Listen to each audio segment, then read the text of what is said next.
నమస్తే, నేను అంకిత.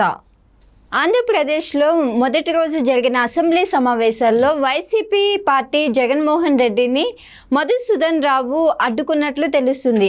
అయితే అక్కడ అడ్డుకున్నది మధుసూదన్ రావు కాదు, సుధాకర్ అని తెలుస్తుంది. సో ఈ విషయంపై డిస్కస్ చేయడానికి నాతో పాటు సీనియర్ జర్నలిస్ట్ సిఎస్ఆర్ ఉన్నారు. ఆయనతో మాట్లాడదాం. Hi sir. హలో. నిన్న చూసినట్లయితే ఆంధ్ర అసెంబ్లీ సమావేశాలు చాలా హాట్గా జరిగినాయని టాపిక్ ఉంది. అయితే అక్కడ జరిగిన సమావేశంలో వైసీపీ పార్టీ జగన్ వచ్చినప్పుడు మధుసూదన్ అడ్డుకున్నారని తెలుస్తుంది.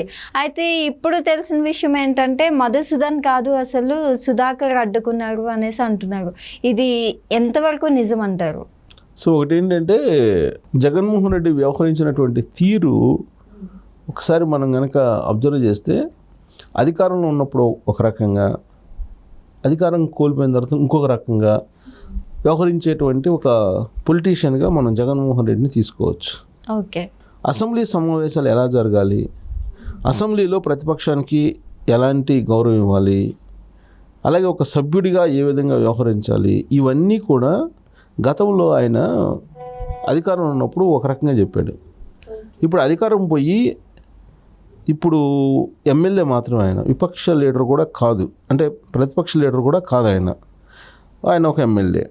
ఆ ఎమ్మెల్యేకి ఇవ్వాల్సినట్టు గౌరవం ఇస్తూ ఉంటారు, అంతే తప్ప దానికి మిన్నగా గౌరవం లభించాలని కోరుకోవటం ఆయన అత్యాశ అవుతుంది. నిబంధనలు ఉంటాయి ఎవరికైనా, అసెంబ్లీ నిబంధనలు ఉంటాయి. ఆ అసెంబ్లీ నిబంధనల మేరకు ఎవరికైనా సరే విలువిస్తారు, తర్వాత ఎవరికైనా మాట్లాడటానికి అవకాశం ఇస్తారు, ఎవరికైనా సరే ప్రోటోకాల్ ప్రకారం ఇస్తారు. కానీ జగన్మోహన్ రెడ్డి తాను అతీతుణ్ణి అసెంబ్లీ ప్రొసీడింగ్స్కి కానీ రాజ్యాంగానికి కానీ అనే యాంగిల్లో ఆయన వ్యవహరించారు. ఆయన అధికారంలో ఉన్నప్పుడు ఏం చెప్పాడంటే ఎవరు కూడా నిరసన వ్యక్తం చేయడానికి నల్ల బట్టలు వేసుకోవడానికి లేదు, తర్వాత ప్లే కార్డులు ప్రదర్శించడానికి లేదు, ఇవన్నీ కూడా చెప్పుకొచ్చాడు. అప్పట్లో స్పీకర్గా ఉన్నటువంటి తమ్మినేని సీతారాం ఈ కండిషన్స్ అన్నింటినీ కూడా పెట్టాడు. ఆ రోజు సభానాయకుడిగా జగన్మోహన్ రెడ్డి పెట్టించారు ఇవన్నీ కూడా. అవే నిబంధనలు, అవే నియమాలు ఇప్పుడు ఇంప్లిమెంట్ చేస్తుంటే జగన్మోహన్ రెడ్డికి బాధ కలుగుతుంది. అసెంబ్లీకి వచ్చేటప్పుడు ఆయన ప్లే కార్డులు పట్టుకొని వచ్చాడు నిన్న. ఏది రాష్ట్రంలో ఏదో దాష్టికాలు జరిగిపోతున్నాయి, లా అండ్ ఆర్డర్ లేదు, అల్లకొల్లోలం జరిగిపోతుంది అనేటువంటి ఒక స్లోగన్ తోటి ఆయన అసెంబ్లీ దగ్గరికి వచ్చి తన 11 మంది ఎమ్మెల్యేలతో పాటు ఎమ్మెల్యేలు కానిటువంటి వాళ్ళని కూడా తీసుకొని వచ్చి ఆయన అసెంబ్లీ గేటు 4 దగ్గర గందరగోళం చేసేటువంటి ప్రయత్నం చేశారు. అయితే ఆ సందర్భంగా ఆయన మాట్లాడినటువంటి మాటలు కనుక వింటే అసలు ఆయన 5 ఏళ్ల పాటు ముఖ్యమంత్రిగా ఉండి చేసిన దానికి ఆయన మాట్లాడిన మాటలకి పొంతన ఉండదు. ఏం మాట్లాడాడు? అక్కడ సిఐ ఉన్నాడు, అక్కడ అధికారి, ఒక పోలీస్ అధికారి. జనరల్గా సమావేశాలు జరిగేటప్పుడు అక్కడ అసెంబ్లీ చీఫ్ సెక్యూరిటీ ఆఫీసర్ ఉంటాడు. ఆయన మొత్తం ఈ ప్రోటోకాల్ ప్రకారం అసెంబ్లీ జరిగేటప్పుడు స్పీకరే మ్యాండేటరీ, స్పీకర్ ఏది చెప్తే అది చేయాల్సింది ఎవరైనా సరే. సో ఆయన చెప్పినట్టు, స్పీకర్ చెప్పినట్టు ఆయన ఇంప్లిమెంట్ చేయాలి. ఇంప్లిమెంట్ చేయకపోతే ఆయన ఉద్యోగానికి ప్రమాదం. ఆయన ఏం చేశారు? గవర్నర్ ప్రసంగం ఉంది కాబట్టి మంత్రులు, ముఖ్యమంత్రులు, డిప్యూటీ సీఎం తప్ప మిగతా వాళ్ళందరూ 4వ గేట్ నుంచి రావాలి అని ఒక నిబంధన పెట్టారు. ఆ 4వ గేట్ కూడా వెహికల్ నడిచి రావాలి అని చెప్పి పెట్టారు. ఆ నిబంధన అందరు ఎమ్మెల్యేలు పాటించినప్పుడు జగన్మోహన్ రెడ్డి ఎమ్మెల్యే కదా, ఎందుకు పాటించకపోగా ఆయన ధర్నా చేయడానికి పూనుకున్నాడు. సో ఆ సందర్భంగా ఆయన ప్లే కార్డును లాగేసుకొని ప్రోటోకాల్కి విరుద్ధంగా, తర్వాత నిబంధనలకు విరుద్ధంగా వ్యవహరిస్తున్నాడని చెప్పి జగన్మోహన్ రెడ్డి దగ్గర ప్లే కార్డు తీసేశారు. సో దాంతో జగన్మోహన్ రెడ్డి సీరియస్ అయిపోయి 3 సింహాల గురించి మాట్లాడాడు. అంటే పోలీసులు ఎలా వ్యవహరించాలి అనే దాని మీద చెప్పాడు. అధికార పక్షం చెప్పినట్టు వినటానికి కాదు, నీ 3 సింహాలు ఉంది, ఇది పోలీసులకి ఉంటుంది కదా సింబల్, 3 సింహాలు అధికార పక్షానికి ఏం చెప్తే చేయడానికి కాదు, నిబంధనల ప్రకారం నడుచుకోవాలి అని చెప్పేసి. సో జగన్మోహన్ రెడ్డి 5 సంవత్సరాల పరిపాలనలో 3 సింహాలని 3 పిల్లులను చేశాడు ఆయన. అనేక మంది జగన్మోహన్ రెడ్డికి పిల్లుల్లాగా, జగన్మోహన్ రెడ్డికి సొంత మనుషుల్లాగా, కిరాయి మనుషుల్లాగా, పాలిగాళ్ళలాగా వ్యవహరించారనేటువంటి ఆరోపణలు కొంతమంది ఐపీఎస్లో ఎదుర్కొన్నారు. ఈయన ఇంకా సిఐ. ఆ అడావుల్లో ఆయన కోపంతో ఊగిపోయాడు జగన్మోహన్ రెడ్డి. ఆ ఎదురుగా ఉన్నటువంటి ఆఫీసర్ పేరు ఏంటో కూడా తెలుసుకోలేకపోయాడు. తెలుసుకోకుండా ఆయన నేమ్ ప్లేట్ ఉంటుంది. ఆ నేమ్ ప్లేట్ని చూసి ఆవేశంలో ఉన్నప్పుడు సహజంగా మనకి కనిపించదు, వినిపించదు, ఏముండదు, సమయం కోల్పోతాం. మధుసూదన్ రావు అన్ని రోజులు నీ కాదు, ప్రభుత్వం మారుతుంటుంది, ప్రభుత్వాలు మారితే నీ సంగతి చూస్తా అని చెప్పి ఆయనకు వార్నింగ్ ఇచ్చాడు. అసలు ఇంతకీ ఈ మధుసూదన్ రావు ఎవరు అని చెప్పి అందరూ చాలామంది సెర్చ్ చేశారు. సెర్చ్ చేస్తే తీరా ఆ నేమ్ ప్లేట్ సుధాకర్ రావు అని ఉంటే ఈయన మధుసూదన్ రావు అని చెప్పేసి ఈయన మైండ్లో ఏదో ఉంది. మధుసూదన్ రావు అని చెప్పేసి ఆయన అంటే వాళ్ళ మీద ఇరుచుకుపడ్డాడు. అంటే ఆయన తర్వాత చూస్తే అసలు మధుసూదన్ రావు కాదు సుధాకర్ రావు అని చెప్పి తేలింది. ఆయన అసెంబ్లీ ప్రొసీడింగ్స్ ప్రకారం స్పీకర్ చెప్పినట్టు ఆయన లా అండ్ ఆర్డర్ని అక్కడ నిర్వహించాలి. సుధాకర్ రావు ఆయన పేరు. అంటే ఎదుటి మనిషి నేమ్ ప్లేట్ల దగ్గర ఏం పేరుందో కూడా రీసెర్చ్ చేసుకునేటువంటి మైండ్లో జగన్మోహన్ రెడ్డి లేడు అక్కడ. అంటే ఎంత ఆవేశంతో ఊగిపోయాడు, ఎంత సమయం కోల్పోయాడు అనే దానికి మనం దాన్ని ఉదాహరణగా చెప్పుకోవచ్చు. ఇక అసెంబ్లీ ప్రొసీడింగ్స్ గురించి జగన్మోహన్ రెడ్డి అప్పట్లో చెప్పినటువంటి మాటలను ఒకసారి ప్లే చేసి చూద్దాం. ఓకే, అంటే ఏం చెప్పారు, ఇప్పుడు ఏం చేశాడని చూద్దాం. ఆయన ప్రవేశించాల్సిన గేటే అది కాదు అధ్యక్ష. అది అంటే అప్పుడు చంద్రబాబు నాయుడు ప్రతిపక్షంగా ఉన్నారు అధ్యక్ష.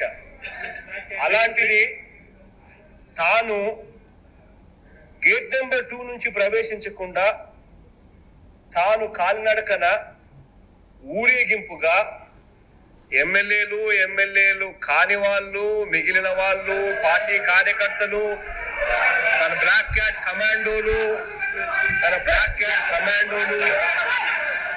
ఇలా అందరితో పాటు, అంటే అప్పుడు ప్రతిపక్షంలో ఉన్నప్పుడు చంద్రబాబు నాయుడు తన సహచర ఎమ్మెల్యేలతో ఒక ప్రొసెషన్ గా తాను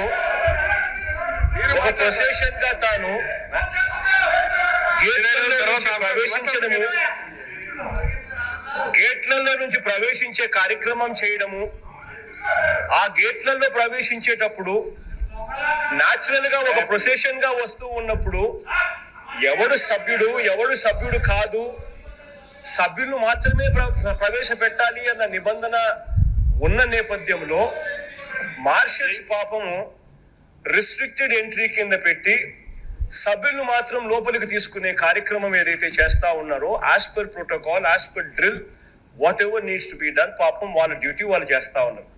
అధ్యక్ష, ఎంటైర్ క్లిప్పింగ్ లో మొత్తం చూస్తే కూడా ఎక్కడా కూడా ఎవరి మీద దౌర్జన్యం చేశారు అనేది క్లియర్ గా అర్థమవుతుంది. అధ్యక్ష, మీరు అన్న మాట, you should be ashamed of your self.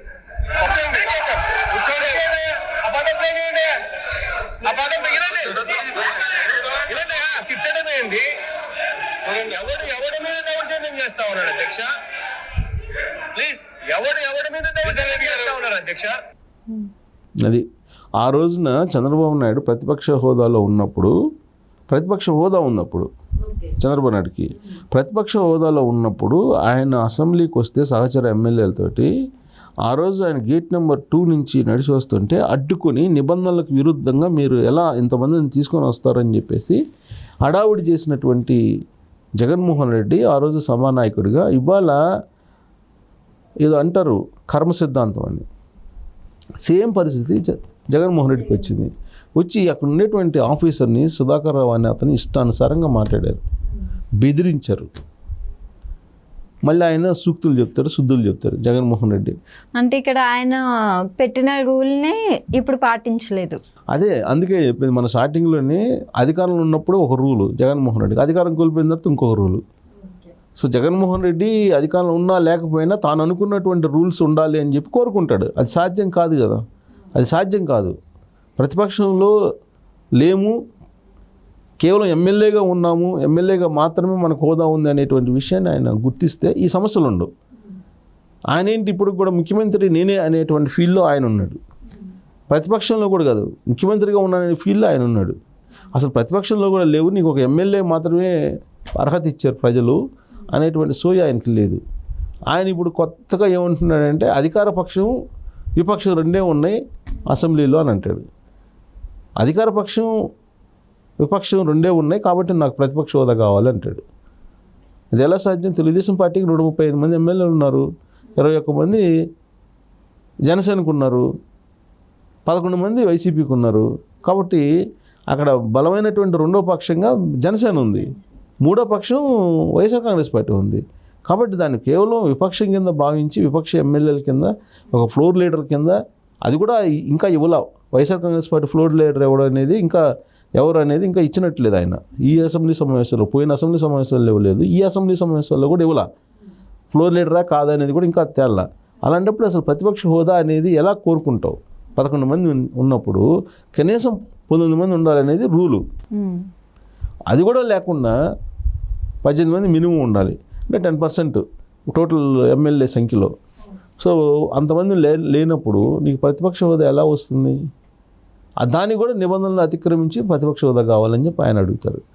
అంటే జగన్మోహన్ రెడ్డి తాను అనుకున్నదే రాజ్యాంగం, తాను అనుకున్నదే చట్టం, తాను అనుకున్నదే నిబంధన అని చెప్పి ఫీల్డ్లో ఆయన ఉన్నారు. ఆ జోనర్ నుంచి ఆయన బయటకు వస్తే ఏదన్నా ప్రజలు ఆలోచిస్తారు, లేదంటే ప్రజలు ఆయన్ని మరో కేఏ పాల్లాగా చూసే అవకాశం ఉంది. Okay, thank you so much. Thank you.